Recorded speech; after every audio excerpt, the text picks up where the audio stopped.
فاعوذ باللہ من الشیطان الرجیم بسم اللہ الرحمن الرحیم الذی خلق الموت والحیاة لیبلوکم ایکم احسن عملا صدق اللہ العظیم۔ قابل قدر علماء ذوی الاحترام، حاضرین و ناظرین سنی اجتماع، السلام علیکم ورحمۃ اللہ وبرکاتہ۔ میرے پیارے آقا صلی اللہ تعالی علیہ وسلم کے پیارے دیوانوں، آیہ کریمہ کے جس حصے کی تلاوت کا میں نے شرف حاصل کیا، اس سے متعلق کچھ معروضات پیش کرنے سے پیشتر آقائے کریم رؤوف الرحیم علیہ التحیۃ والتسلیم کی بارگاہ بے کس پناہ میں جس طریقے سے میں پڑھاؤں، عقیدت و محبت میں ڈوب کر اسی طریقے سے درود و سلام کا نذرانہ پیش کریں۔ الصلاۃ والسلام علیک یا رسول اللہ، الصلاۃ والسلام علیک یا حبیب اللہ، الصلاۃ والسلام علیک یا نبی اللہ، الصلاۃ والسلام علیک یا نور اللہ، وعلی آلک و اصحابک یا حبیب اللہ، صلی اللہ تعالی علیہ وسلم۔ ایک طویل عرصے کے بعد کلیان کی سرزمین پر آپ سے روبرو ہونے کی سعادت نصیب ہو رہی ہے۔ میں کوشش کروں گا کہ مختصر سے وقت میں دل و دماغ کو منور و مجلہ کرنے والا کوئی پیغام آپ کی سماعتوں کے حوالے کر سکوں، تاکہ آپ جب یہاں سے اٹھیں تو ایک عظیم فکر لے کر کے اٹھیں، ایک عظیم سوچ لے کر کے اٹھیں۔ آپ میں کا ہر شخص اس وقت اس چیز کو محسوس کر رہا ہوگا کہ دن بدن گناہوں کا سیلاب بڑھ رہا ہے اور معاشرہ گناہوں کے دلدل میں ڈوبتا جا رہا ہے۔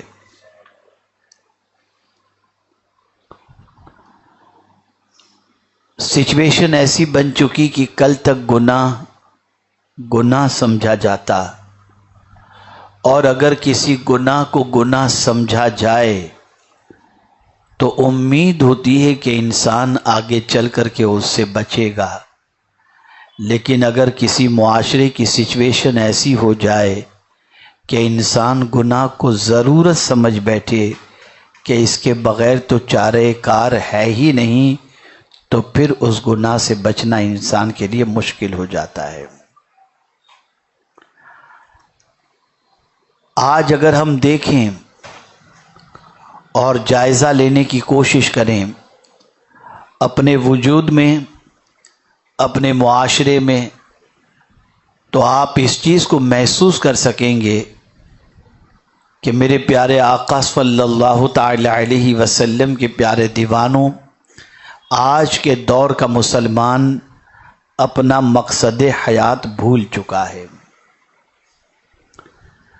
آپ یہ تو کہتے ہوئے نظر آتے ہیں کہ دنیا میں مسلمان پیروں تلے روندے جا رہے ہیں، آپ یہ بھی کہتے ہوئے نظر آتے ہیں کہ مسلمانوں کا وقار مجروح ہو رہا ہے، آپ یہ بھی کہتے ہوئے نظر آ رہے ہیں کہ مسلمانوں کی عزتیں پامال ہو رہی ہیں، آپ یہ بھی کہتے ہوئے نظر آتے ہیں کہ مسلمان بے دریغ پوری دنیا کے اندر گاجر مولی کی طرح کاٹے جا رہے ہیں، اور یہ بھی کہتے ہوئے نظر آتے ہیں کہ مسلمان بے وزن ہو چکا، نہ اس کی باتوں کا وزن ہے نہ اس کے وجود کا، بلکہ ایک ایسا بے وزن اور ناکارہ یہ بن چکا ہے کہ معاشرے کے اندر اس کی کوئی ویلیو یا قدر کسی اعتبار سے ہے ہی نہیں۔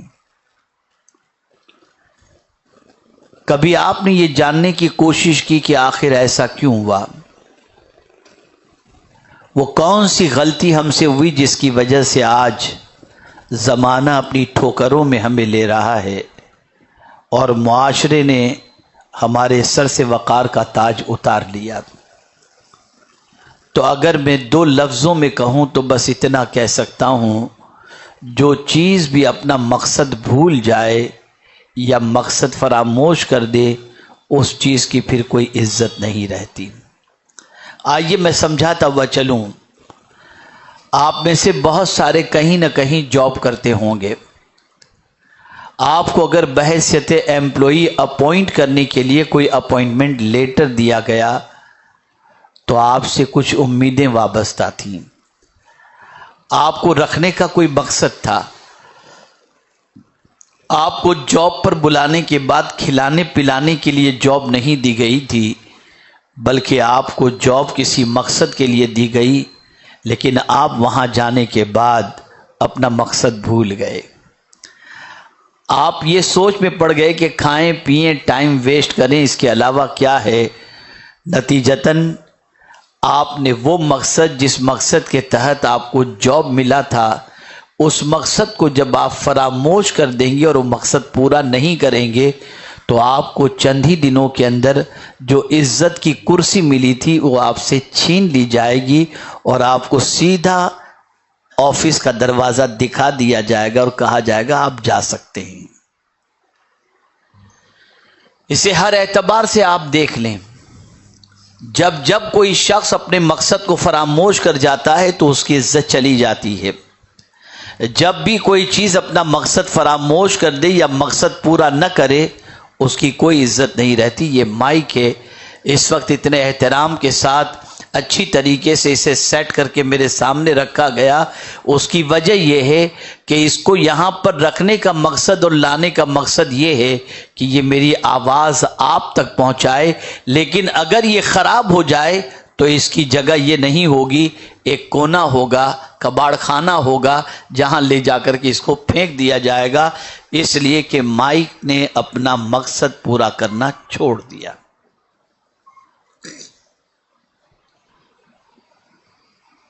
جب تک یہ قوم اپنا مقصد پورا کرتی تھی، اس قوم کو سر پر بٹھایا جاتا تھا، اور جب سے اس قوم کو مقصد سے دور بھی کر دیا گیا اور یہ قوم مقصد فراموشی کی شکار بھی ہو گئی، نتیجتاً آج اس قوم کی کوئی آبرو نہیں، کوئی وقار نہیں، کوئی عزت نہیں۔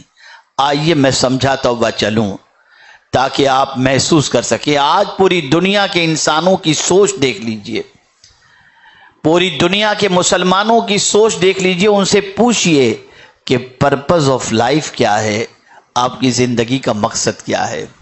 میں پوری ذمہ داری کے ساتھ یہ عرض کرنے میں حق بجانب ہوں کہ اگر آج 1,00,000 انسانوں سے آپ مقصد زندگی اگر پوچھیں گے تو میں سمجھتا ہوں کہ شاید ایک بھی صحیح وہ مقصد زندگی، وہ مقصد حیات جو قرآن نے بیان کیا ہے، وہ مقصد حیات پیش کر سکے، بلکہ 110% میں کہہ سکتا ہوں کہ سب کا مقصد زندگی کچھ اور ہی نظر آئے گا جو قرآن کے بالکل برعکس ہے۔ آپ دیکھیں، پرپز آف لائف کسی سے پوچھیں تو کوئی کہے گا لمبی کار مل جائے، کوئی کہے گا بڑی جاب مل جائے، کوئی کہے گا بڑا مکان مل جائے، کوئی کہے گا لیوش لائف کے لیے میری زندگی میں پیسہ آ جائے۔ اگر زندگی کے مقصد کو دیکھا جائے، کھانا پینا پہننا اوڑھنا اور عیش مستی اور موج کرنا یہ آج کے انسانوں کی زندگی کا مقصد بن گیا. تعلیم حاصل کرنے کا مقصد اسی تعلیم کی طرف توجہ دی جاتی ہے جس تعلیم کے اندر ارننگ زیادہ ہو, پیسہ زیادہ ملے. اسی جاب کی طرف توجہ دی جاتی ہے جس جاب کے اندر ارننگ زیادہ ہو. انسان نے یہ سمجھ لیا کہ میرا مقصد حیات یہ ہے, اچھا کھاؤں, اچھا پیوں, اچھا پہنوں, اچھی زندگی گزاروں. یہ آج کی زندگی کے اندر انسانوں کا مقصد بن چکا. کبھی عالیشان عمارتوں کو دیکھنے کے بعد انسان کے دل میں آرزو پیدا ہوتی ہے کہیں اس میں میرا فلیٹ ہو جائے تو کتنا اچھا ہے. اب فلیٹ کی قیمت پوچھتا ہے اور اس قیمت کو پوچھنے کے بعد اس قیمت کو پوری کرنے کے لیے, ادا کرنے کے لیے محنت کرتا ہے. اس کا ڈریم پوچھا جائے تو کہے گا میرا ڈریم یہ ہے اس ٹاور کے اندر 32ویں مالے پر میرا فلیٹ ہو تو میری زندگی کی خواہش پوری ہو جائے گی. اللہ اکبر. آپ دیکھیں مقصد زندگی کیا بن گیا. دنیا دنیا دنیا یہ مقصد زندگی ہے. میں آپ سے پوچھنا چاہتا ہوں کیا قرآن نے اسی لیے ہم کو بتایا ہے, اللہ نے اسی لیے ہم کو پیدا فرمایا کہ ہم دنیا میں گم ہو جائیں, دنیا کی عیش مستی کے اندر گم ہو جائیں, دنیا کے تعیشات میں ڈوب جائیں اور دنیا کی موج مستی ہی کو اپنی زندگی کی غرض و غایت بنا دیں؟ نہیں نہیں, یہ ہماری بھول ہے اور یہ بھول کرنے کی وجہ سے آج دنیا میں ہم پیروں تلے روندے جا رہے ہیں. ہمارا مقام ختم ہو چکا ہے.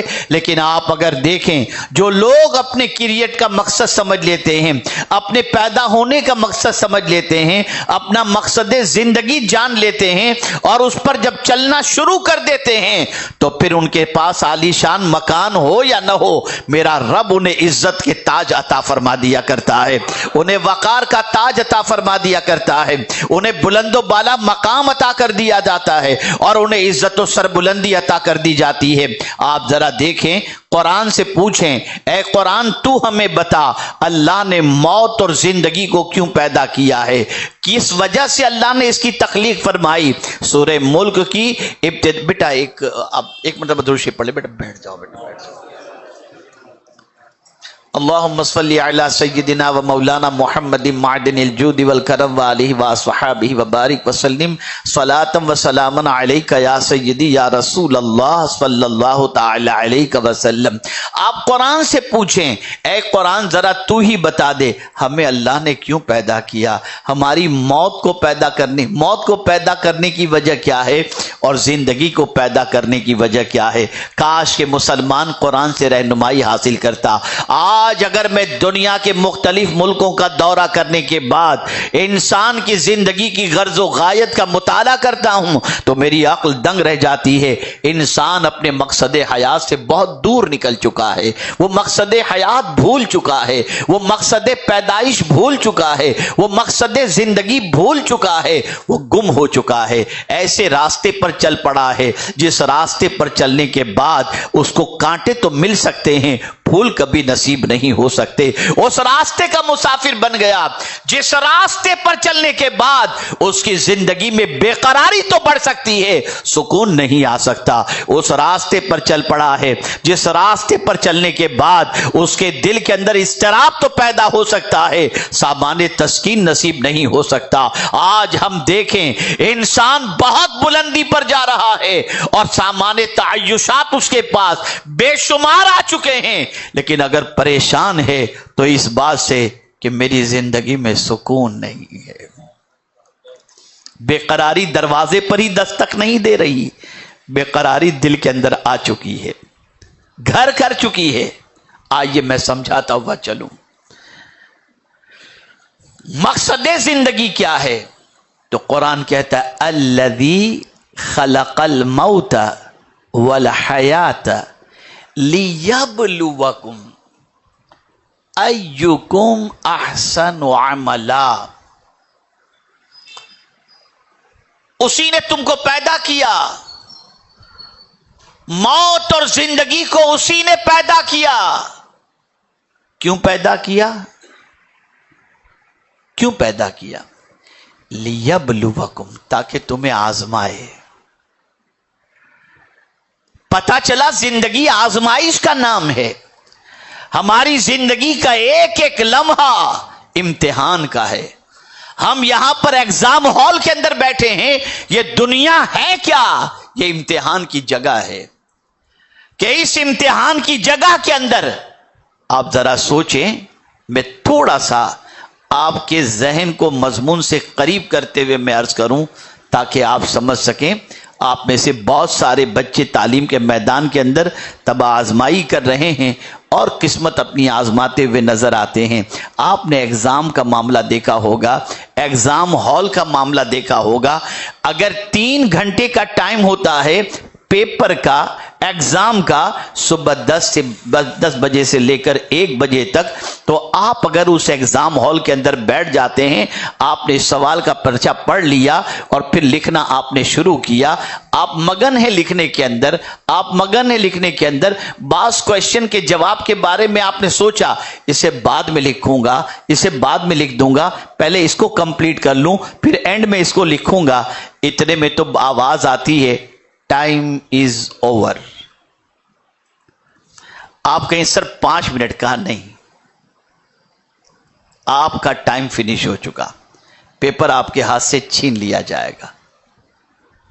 اب وہ بندہ جو ایگزام ہال کے اندر اس 3 گھنٹے کی قدر کیا اور اس 3 گھنٹے کے اندر اپنے سارے پرچے کے جوابات, سارے سوالات کے جوابات لکھ لیے, تو اب اس کے نتیجے کا انتظار اسے کرنا پڑے گا. لیکن اس کا قلب مطمئن ہوگا کہ میں نے ہر کوشچن کا جواب ان ٹائم دے دیا ہے. ہماری زندگی بھی اس دنیا کے اندر ایگزام ہال کے اندر ہے. ہماری زندگی کا پیریڈ بھی جب کمپلیٹ ہونے والا ہوگا, ہم کہیں گے موت کے فرشتے کو قریب دیکھ کر پروردگار تھوڑی سی مہلت دے دے, تو پروردگار فرمائے گا اولم نعمرکم ما یتذکر فی, کیا میں نے تجھے زندگی نہیں دی تھی, عمر نہیں دی تھی, تو نے نصیحت کیوں حاصل نہیں کی؟ No time, time is over, finish. اب تمہیں ایک لمحے کا بھی ٹائم نہیں دیا جائے گا اور موت کا آہنی پنجہ اپنی گرفت میں لے لے گا, انسان اس دنیا سے کچھ کر جائے گا. اب وہی بندہ سکسیس ہوگا جس نے اپنی لائف کو اس کام کے اندر خرچ کیا ہوگا جو پرپز آف لائف تھا, یعنی اس دنیا میں اس نے زندگی کے مقصد کو سمجھ کر اگر نیکی کی ہوگی تو وہ سکسیس ہوگا. اور جو آج ہماری قوم جن کا ایک پیٹرن سینٹنس ہے, چوراہے پر بیٹھنے والے, نکڑوں پر بیٹھنے والے, ڈھابوں پر بیٹھنے والے, اگر مسلمانوں سے پوچھا جائے کیا کر رہے ہو, ٹائم پاس کر رہے ہیں. آپ کے پاس کرنے سے ہی ٹائم ہوگا. ٹائم کسی کے باپ کی نہیں سنتا, وہ تو خود سے پاس ہوتا ہی چلا جاتا ہے, وہ کسی کا انتظار نہیں کرتا. میں آپ سے پوچھنا چاہتا ہوں, جس قوم کے نگاہوں کے اندر ٹائم کی کوئی اہمیت نہ ہو اور ٹائم پاس کر رہی ہو, اس قوم کو عزت و سربلندی نصیب نہیں ہوا کرتی. آپ جانتے ہیں اللہ والوں نے ٹائم کی قدر کی. قیامت میں ٹائم کے بارے میں پوچھا جائے گا, بندے تو نے اپنا وقت کس کام کے اندر گزارا, بتا. وقت بھی میرا دیا ہوا تھا, زندگی بھی میری دی ہوئی تھی. تجھے میں نے قرآن کی شکل کے اندر ایک ٹارگٹ دے دیا تھا, تجھے ایک کتاب دے دی گئی تھی, تجھے کیا کرنا ہے یہ میری کتاب تجھے بتانے والی تھی, کیسے کرنا ہے میرا محبوب بھیج دیا تاکہ وہ تمہیں بتائے کہ تمہیں کس طرح لائف گزارنی ہے.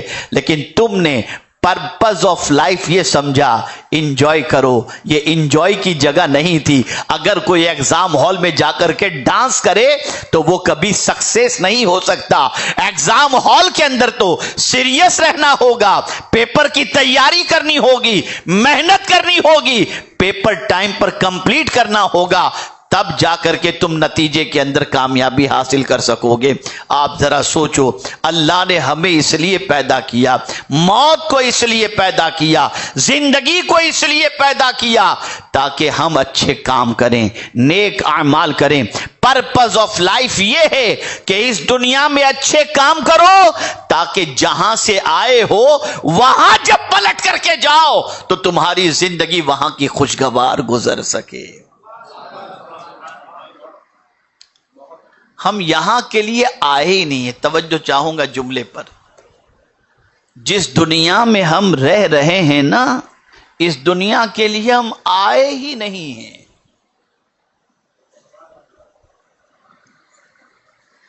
یہ ہمارا مسافر خانہ ہے، گھر نہیں ہے. یہ دنیا مسافر خانہ ہے. مسافر خانہ کس کو کہتے ہیں؟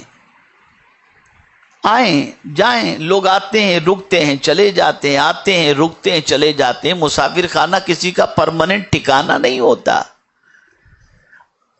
کل کچھ لوگ تھے چلے گئے، آج ہم ہیں، ہم چلے جائیں گے، پھر کچھ لوگ آ جائیں گے. یہ دنیا مسافر خانہ ہے، اور ہم نے کیا سمجھ لیا؟ یہ پرماننٹ ریسیڈنس ہے ہمارا، پرماننٹ ہمارے لیے رہنے کی جگہ ہے. نہ، یہی سب سے بڑی غلطی ہے. سب سے پہلے تو یہ سوچ بناؤ، یہ فکر بناؤ کہ ہم جس زمین کے اوپر ہیں، جس دنیا میں، یہاں ہم پرماننٹ رہنے کے لیے نہیں آئے. یہ پہلے مائنڈ سیٹ کرو. جب یہ مائنڈ سیٹ ہو جائے گا تو ایک دوسرا سوال دماغ کے اندر آئے گا، تو پھر پرماننٹ کہاں رہیں گے؟ اگر یہ ٹیمپرری جگہ ہے تو ہے کوئی پرماننٹ جگہ؟ تو قرآن کہتا ہے ہاں، اگر ایمان پر خاتمہ ہوا تو جنت تمہاری پرماننٹ جگہ ہے. وہ پرماننٹ جگہ ہے. آپ جانتے ہیں، میں ایک آیت کریمہ پڑھ رہا تھا کل، رونگٹے کھڑے ہو گئے. آج کل لمبے لمبے ٹاور بن رہے ہیں اور بڑے اٹریکٹیو بن رہے ہیں. اس کی ایڈ آتی ہے، اس کے ریٹ بڑے زیادہ ہوتے ہیں، اور آدمی للچائی ہوئی نظر سے اس ٹاور کو دیکھتا ہے اور سوچتا ہے کتنے خوش نصیب ہوں گے وہ لوگ جو اس کے سب سے ٹاپ فلور پر رہتے ہوں گے.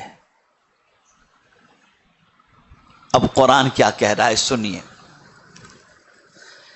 زمین کے اوپر گارڈن، زمین کے اوپر جتنے بھی پہاڑ، اور زمین کے اوپر جتنی بھی یہ عالیشان عمارتیں ہیں، اے اللہ تو نے کیوں یہ سب بنانے کے لیے کہا؟ اور یہ کیوں بنی؟ یہ اتنا ڈیکوریشن زمین کے اوپر کیوں؟ اللہ فرماتا ہے اِنَّا جَعَلْنَا مَا عَلَى الْأَرْضِ زِینَةً لَهَا.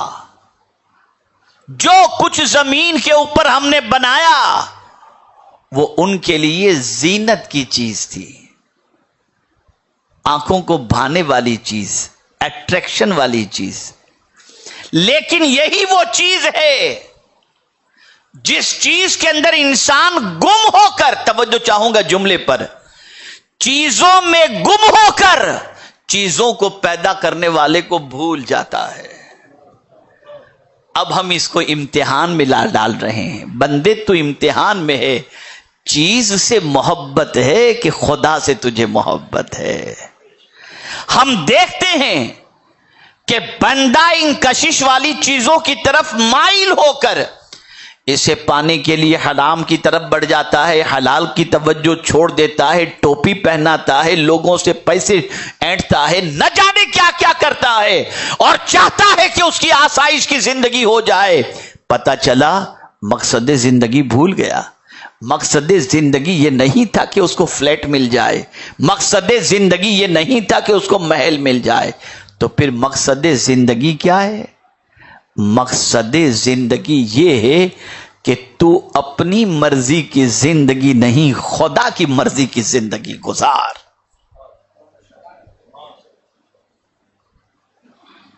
یہ ہے مقصد زندگی. وَمَا خَلَقْتُ الْجِنَّ وَالْإِنسَ إِلَّا لِيَعْبُدُونَ. جن اور انسان کی تخلیق کا مقصد اللہ کی بندگی کرنا. دیکھیے لفظ بندگی پر میں آ رہا ہوں. یہاں بھی سوچ نے بڑا دھوکہ کھایا. ہم نے سوچا کہ بندگی صرف مسجد ہی کے اندر، بندگی صرف رمضان کے اندر، بندگی صرف مکہ مکرمہ اور مدینہ منورہ پہنچ کر. بازار میں بندگی نہیں، پارکوں میں بندگی نہیں، تجارت میں بندگی نہیں، اللہ اس لیے پیدا کیا ہی نہیں کہ تم خالی مسجد کے مسلمان رہو. اللہ یہ چاہتا ہے کہ جس طرح تم مسجد کے اندر مسلمان ہے اور میرا بندہ ہے، مسجد کے باہر بھی تو گندا بن کر کے نہیں، میرا بندہ بن کر کے تو رہے. ہمارا حال یہ ہے کہ بس 15 منٹ کے لیے بندہ بن جاتے، پھر گندے بن جاتے ہیں، پھر گندے بن جاتے ہیں.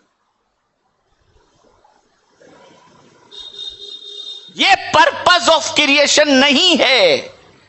پرپز آف لائف یہ ہے اس کے بندے بنو، اس طریقے کے بنو کہ وہی کھاؤ جو وہ کھلائے، وہی پیو جو وہ پلائے، وہی کرو جو وہ کرنے کا تمہیں حکم عطا فرماتا ہے. اسی لیے اللہ نے تمہیں یہاں پر پیدا فرمایا ہے. مقصد زندگی اللہ کی بندگی، اسی کی بات مانو، نفس کی بات نہیں. ہم کہتے ہیں ہم خدا کے بندے ہیں، مانتے نفس کی ہیں، مانتے شیطان کی ہیں، اور کہتے ہیں ہم اللہ کے بندے ہیں. اب آئیے میں آپ کو بتاؤں. حضرت ابراہیم ابن ادہم رحمت اللہ تعالی علیہ نے ایک غلام کو خریدا اور پھر اس غلام سے آپ نے فرمایا کیا کھائے گا. بندے کے معنی بھی غلام ہی ہوتے ہیں، بندے کے معنی بھی غلام ہی ہوتے ہیں. انہوں نے ایک غلام خریدا، غلام سے پوچھا کیا کھاؤ گے؟ کہا مالک جو آپ کھلا دیں. کیا پہنے گا؟ مالک جو آپ پہنا دیں. اچھا آرام کہاں کرے گا؟ جہاں آپ سلا دیں. حضرت ابراہیم ابن ادہم رونے لگے. غلام نے ڈر کر کے پوچھ لیا کہ حضور کہیں میں نے کوئی غلط بات تو نہیں کہہ دی جس سے آپ کا دل دکھا؟ کہا نہیں، مجھے تجھ سے بندگی سمجھ میں آئی، تو میرا غلام ہو کر میری مرضی کا اتنا خیال رکھتا ہے، میں خدا کا بندہ ہو کر خدا کی مرضی کی فکر نہیں کرتا. ہم نے کبھی خدا کی مرضی جاننے کی کوشش کی؟ ہم تو بیوی کی مرضی دیکھتے ہیں، دوست کی مرضی دیکھتے ہیں، فلاں کی مرضی دیکھتے ہیں. کبھی اس خدا کی مرضی بھی ہم نے دیکھنے کی کوشش کی جس خدا نے ہمیں پیدا کیا ہے، جو ہمیں روزی دے رہا ہے، جس نے ہمیں زندگی دی؟ کبھی ہم نے یہ جاننے کی کوشش کی اسے کیا پسند ہے؟ نہیں نہیں نہیں. معاذ اللہ، ہمارا حال تو یہ ہے جو اسے پسند وہ ہمیں ناپسند، اور جو اسے ناپسند وہ ہمیں پسند.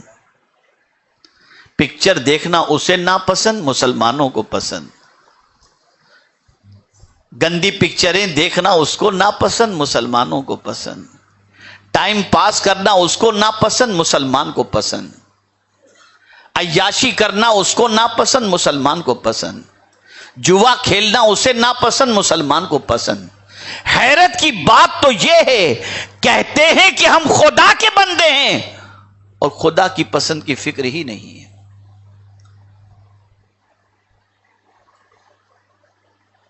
اور جو خدا کی پسند کا خیال کرے اور اس کی پسند کے مطابق زندگی گزارے تو جنت میں اللہ یہ نہیں فرمائے گا کہ بندے یہاں بھی میری پسند. نہیں، تو ٹیمپریری جگہ پر جا کر میری پسند کا اتنا خیال کیا کہ دنیا میں جیتا تھا تو ہمیشہ سوچتا تھا میرے رب کو کیا چیز اچھی لگتی ہے. سجدہ اچھا لگتا ہے، چلو میں سجدہ کر لیتا ہوں. میرے رب کو کیا اچھا لگتا ہے؟ غریبوں کی مدد اچھا لگتا ہے، چلو میں یہ کر لیتا ہوں. میرے رب کو تلاوت اچھی لگتی ہے، چلو میں یہ کر لیتا ہوں. میرے رب کو زکوٰۃ دینا اچھا لگتا ہے، چلو میں یہ کر لیتا ہوں. میرے رب کو غریبوں کی مدد کرنا، ان کے لیے دوڑ دھوپ کرنا اچھا لگتا ہے، چلو میں یہ کر لیتا ہوں. ایک بندہ جب پوری زندگی دنیا میں رہتے ہوئے اللہ کی پسند کا خیال کرتا ہے، ٹیمپریری جگہ پر توجہ چاہوں گا، یہ دنیا ہماری ٹیمپریری جگہ ہے. یہاں رہتے ہوئے بندہ جب اللہ کی پسند کا خیال کرتا ہے تو اللہ جب پرماننٹ والی جگہ پہ بھیجے گا نا جنت میں، تو وہاں فرمائے گا وَلَكُمْ فِيهَا مَا تَشْتَهِي أَنفُسُكُمْ وَلَكُمْ فِيهَا مَا تَدَّعُونَ۔ بندے دنیا میں تو نے میری خوشی کا خیال کیا، اب آج جنت میں تیری ہی خوشی چلے گی، رکھ دوں گا۔ تو سوچ، وہاں بندہ سوچے گا، اس کے سامنے رکھ دیا جائے گا، اور کوئی محنت نہیں، کوئی محنت نہیں۔ کتنا کم عقل ہے مسلمان، قرآن پر ایمان رکھتا ہے لیکن قرآن کی مانتا نہیں ہے، مصطفیٰ پیارے صلی اللہ علیہ وسلم پر ایمان رکھتا ہے لیکن حضور کی مانتا نہیں ہے، اللہ کو رب مانتا ہے لیکن اللہ کی ایک بات ماننے کے لیے تیار نہیں ہے۔ اس دنیا میں ہم آئے ہیں اللہ کی بات ماننے کے لیے آئے۔ مجھے یاد ہے ایک شخص میرے پاس ایک لمبا سفر کر کے 1500 کلومیٹر کا کم و بیش سفر کر کے میرے پاس آیا، یا 2000 کلومیٹر کا۔ صرف چند لمحے اس کو مجھ سے ملنے تھے اور ایک ہی سوال اس کو کرنا تھا۔ بہت اللہ نے اسے دولت کے اعتبار سے نوازا ہے، ایک سوال پوچھنے کے لیے صرف میرے پاس آیا تھا۔ جمعہ کی نماز کے بعد آئے وہ حجرے میں اور کہا حضور مجھے ایک سوال کا جواب دے دیجئے، میں چلا جاتا ہوں۔ میں نے کہا جی فرمائیں۔ کہ یہ بتائیے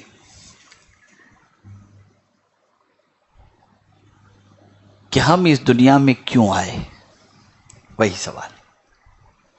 میں نے کہا ایک ہی جملے میں جواب دیتا ہوں، ہم اس دنیا میں اس لیے آئے کہ ہماری آخرت کو ہم بہتر کر سکیں۔ اس دنیا کو بنانے کے لیے اس دنیا میں ہم کو بھیجا گیا۔ اب عقل مند انسان وہ ہے جہاں پرماننٹ رہنا ہے، اس دنیا میں رہ کر کے وہاں کی تیاری کرے، وہ وہاں کی فکر کرے۔ اب آئیے جس آیت کی تلاوت کا میں نے شرف حاصل کیا، یہ زمین کے اوپر جو چیزیں اللہ نے زینت بنائی آزمائش کے لیے، اور پھر ان زینت والی چیزوں کو کتنا اچھے انداز سے سمجھا دیا۔ وَإِنَّا لَجَاعِلُونَ مَا عَلَيْهَا صَعِيدًا جُرُزًا۔ اللہ اکبر۔ اللہ فرماتے یہ جو زمین کے اوپر زینت کی چیزیں نا، سب کو میں پلین کر دوں گا، مٹی ختم، کوئی چیز نہیں رہے گی۔ ارے تو کہاں جا رہا ہے بندہ؟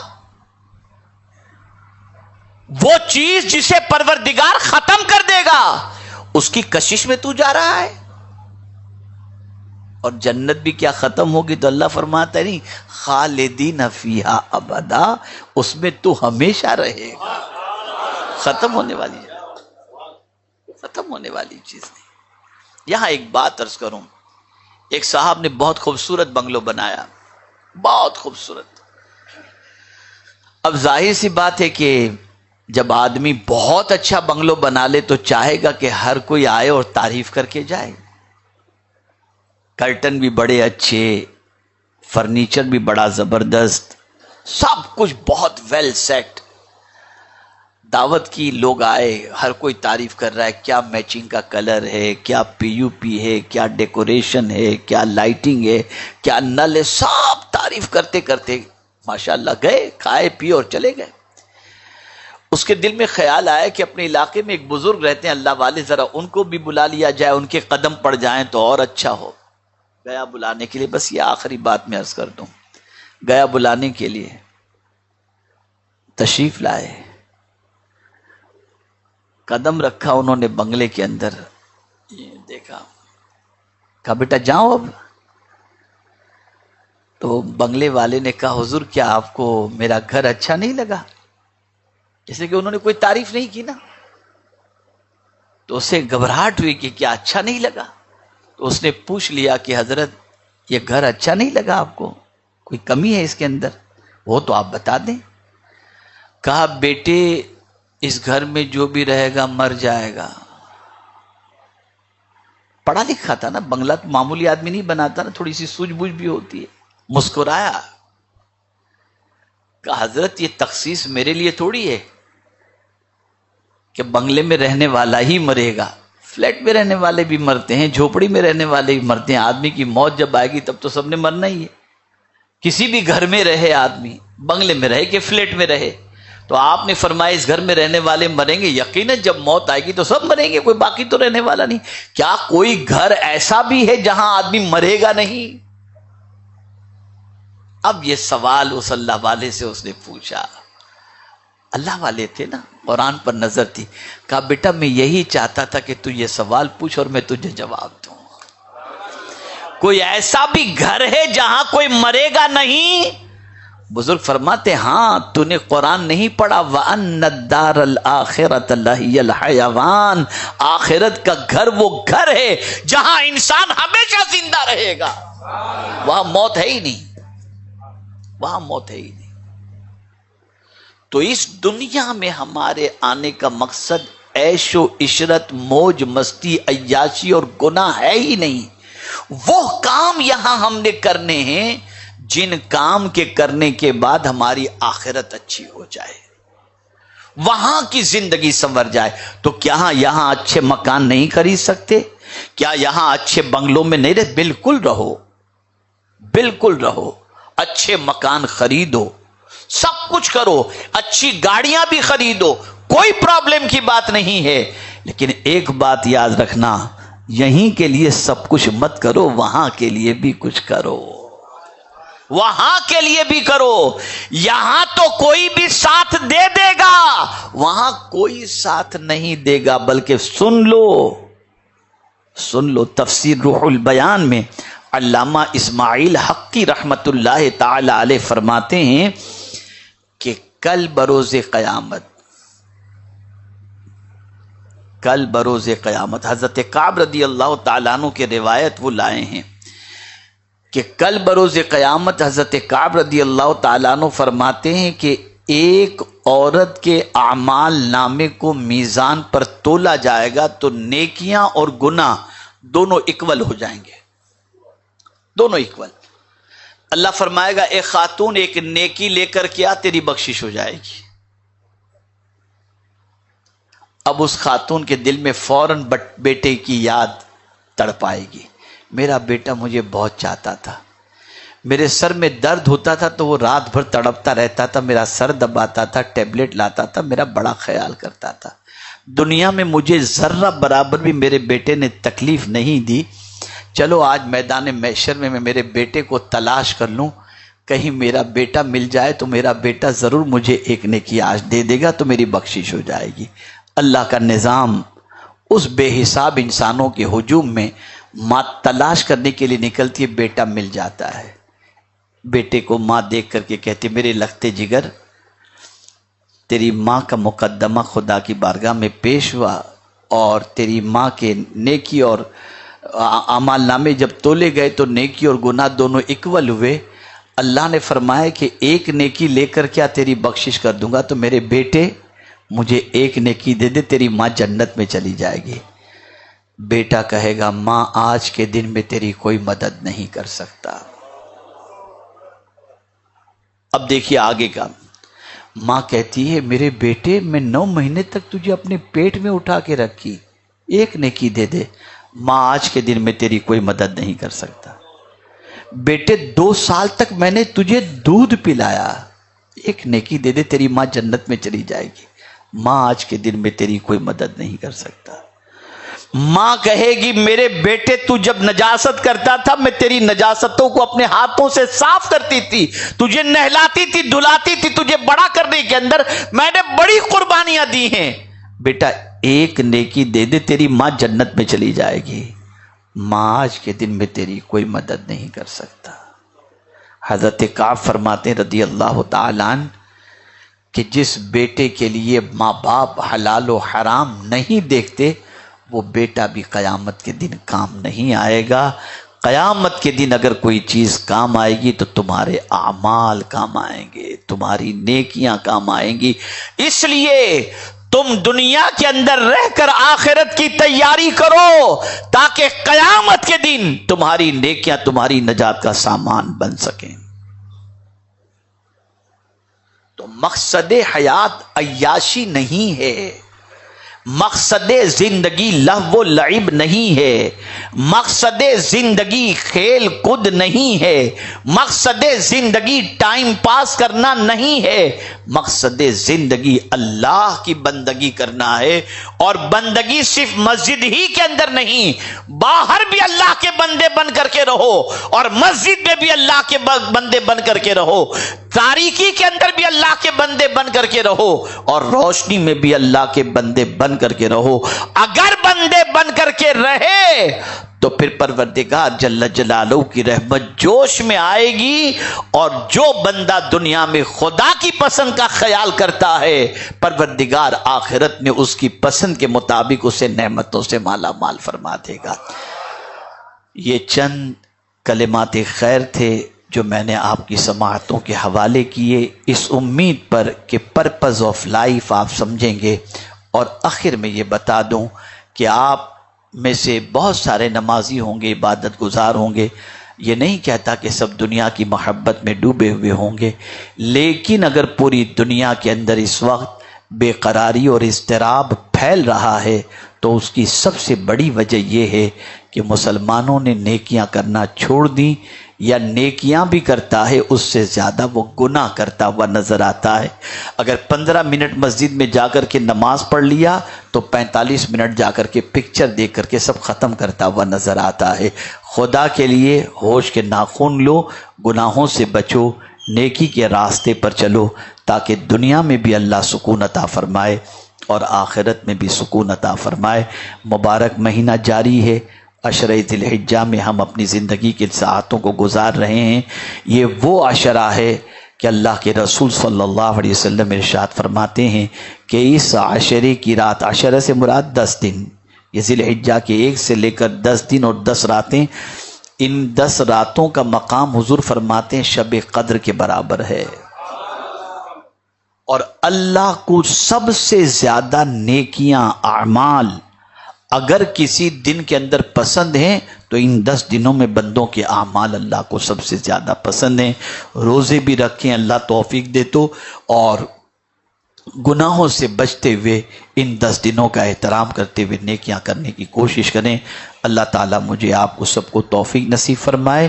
انشاءاللہ کل سنی دعوت اسلامی کا ہفتہ واری سنی اجتماع مرکز اسماعیل ابھی مسجد میں ہوگا، اس میں انشاءاللہ العظیم عشرہ ذی الحجہ اور ذکر الہی اس موضوع پر انشاءاللہ گفتگو ہوگی۔ آپ سے گزارش ہے وقت نکال کر اگر آپ یہاں سے 1.5-2 گھنٹے کی ڈرائیو ہے، اگر آ سکتے ہوں تو تشریف لائیں، اور نہیں آ سکتے تو آن لائن SDI چینل پر آپ ضرور سماعت فرمانے کی کوشش کریں۔ وما علینا الا البلاغ المبین۔ السلام علیکم ورحمۃ اللہ تعالی وبرکاتہ۔